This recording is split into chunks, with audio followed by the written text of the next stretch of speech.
So good morning. I'd like to present an interesting case on Leber's multiple miliary aneurysm. The name might sound complicated, but it's actually literature states that it is a milder version of the well-known Coats disease. As Dr. Priyanka presented earlier, a similar case, she did a very excellent job where she illustrated many pictures on Coats disease, making my job a bit easier. So this is a fundus picture of a patient with Leber's multiple miliary aneurysm. It is a localized, less severe form of Coats found in adults, unlike the Coats disease, which is found in young children. And it has a male preponderance with and presents with decreased vision. And clinically, it presents with aneurysms of the temporal and peripheral retina, leading to chronic leakage with intraretinal exudates at the macula. So my patient was a 30-year-old gentleman who was a farmer by occupation who presented with right eye defective vision for the past 3 months. There was no significant negative history in his past ocular and past history were unremarkable. His general and systemic examination also was unremarkable as expected in a 30-year-old male. His left eye was totally normal, including his fundus and intraocular pleasures. His right eye had a distance vision of 560, which did not improve in pinhole. And his IOP was 12 millimeters of mercury, and his anterior segment was normal. This was his fundus picture. He had normal discs and vessels. His temporal retina showed multiple microaneurysms, and he had a big subretinal exudate plaque sitting at the macula, which was causing the defective vision. His foveal reflex was also absent, indicative of macular edema, but his periphery was normal. So we went ahead and investigated with the macular OCT, which clearly shows a subretinal exudate right at the macula with cystoid macular edema.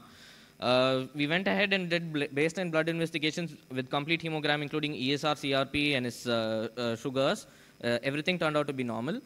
We also planned for an FFA, but patient did not consent because of on monetary basis. So for the macular edema, we decided to go ahead with an intravitreal bevacizumab and was reviewed on a monthly basis. So 1 month post Avastin, this is macular OCT picture. We can see that the edema is completely subsided, and the exudate has also been a bit organized than what it was before. A similar case was presented in the University of Korea, where a 30-year-old female with no comorbidities presented with similar complaints and was given 2 doses of bevacizumab, and her vision improved from 612 to 66.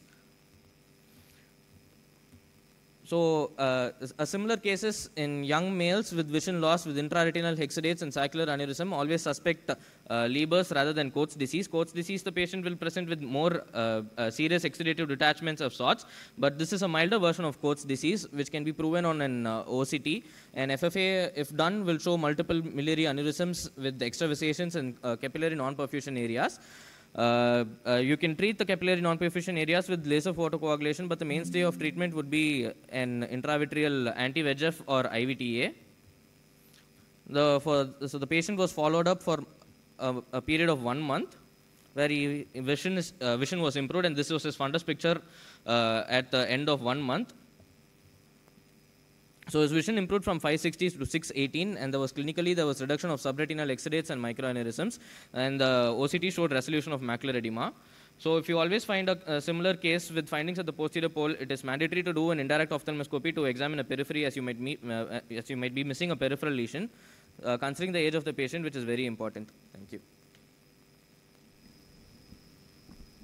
Thank you. I think it was a very good pictures which you showed.